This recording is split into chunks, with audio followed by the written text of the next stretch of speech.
Hi, Henry here from Tech Advisor, and we have Samsung's Galaxy S10 and S10 Plus. They're quite different looking phones, so in this video we're going to have a look at how they compare to the Galaxy S9. Just before we compare them, what is new about the two phones? So first of all, you get a bigger screen size. The standard S10 is bigger now, and even bigger is the S10 Plus. They also have, as Samsung didn't even comment on in our presentation, hole punch cameras. Now that's probably a good thing. It depends how you feel about how it moves the icons across the screen, but you get bigger screens and it's a mad 93.1% screen to body ratio. On the back, 3 cameras on each one. There's also a S10e which has 2 cameras, but these two flagships both have 3 on the back. You just get the extra 2 on the front of the S10 Plus compared to the S10. The other most noticeable thing is the updated software. Samsung's One UI comes installed on the S10 and updates the look for 2019. So that's how they look. How does it look against the old one? If you thought the Galaxy S9 had small bezels, here's the Galaxy S10. It somehow manages to make the S9 look a bit dated. So Samsung's squeezed the bezel at the top there, but obviously instead of having the camera in the bezel, you've got it as a hole punch there. In the hand, they feel practically the same size. The S10 is a whisker taller, but similarly wide. And you're getting an even bigger screen there, as you can definitely see.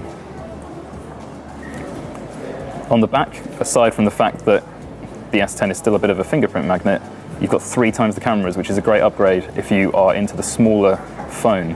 One with a variable aperture on the S9 and a fingerprint sensor there, and you'll notice no fingerprint sensor on the S10 with its triple cameras. That is now what Samsung calls an ultrasonic fingerprint sensor, and while I can't show you, it's there in the screen. Here we have the S9 Plus and the S10 Plus. Again, quite a big change when you put them side by side. That extra room at the top of the screen is very noticeable, but what I will point out are how the icons have to move over because of the double cameras you get on the Plus. So if that's the sort of thing you're going to be picky about, you might want to think about whether this is the one for you.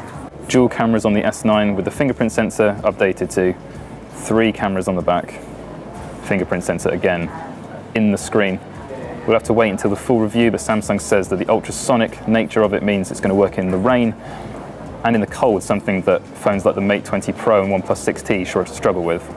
S10 comes pre-installed with Samsung's updated Android 9 Pie software, which is called One UI. It looks quite a lot different to the previous version that we have installed on the S9 on the left here. Icons are updated, the interface is a whole lot slicker on the S10.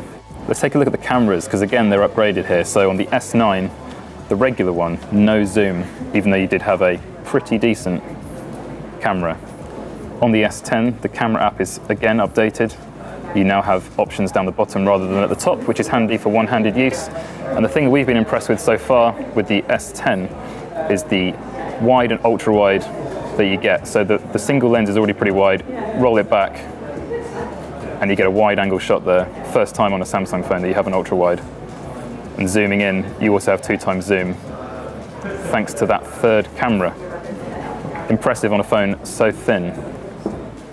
Things that the S10 retains from the S9, again, you'll be pleased to see a headphone jack on the bottom. USB-C obviously as well, but as many phones lose it, it's good to see Samsung still has it. You've also got, right at the top there, the speaker grill. So on the S10 and S10 Plus, you still have dual speakers for stereo sound.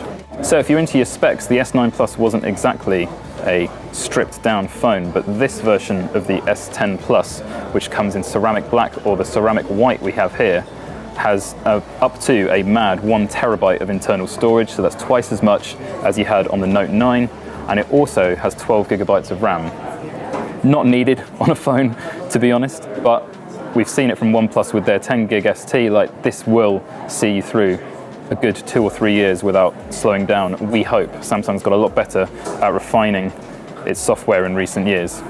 Battery life should be improved as well thanks to the new tech, new software on there as well, because you've got 9 Pi.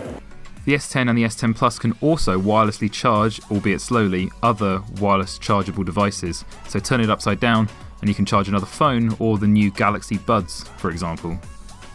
With the S9, the most common color was the midnight black. It also came in a purple and in a blue as well, but in comparison, this is a lot more a stark phone. You've got a sort of pearlescent white on the S10 Plus here, and a rose gold finish on the band. So dare we say it, sorry Samsung, a bit like Huawei, they have jazzed up your color options for this year. And again, this is a slightly more reserved regular S10, but that grey on the back is a nice kind of metallic and is a little bit more fancy and feature thinking than the regular black S9.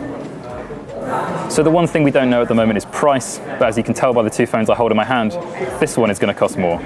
The S9 started at just over £700, but we're suspecting that the S10 is going to push the £800 to £1,000 mark, particularly when you're talking about the spec'd out S10. However, putting them side by side, you can see that Samsung, after the S8 and S9 that were very similar, but reinvented what phones can look like, they've kind of done it again with the S10. It just depends whether or not you like that hole punch and how much money you've got in your bank account.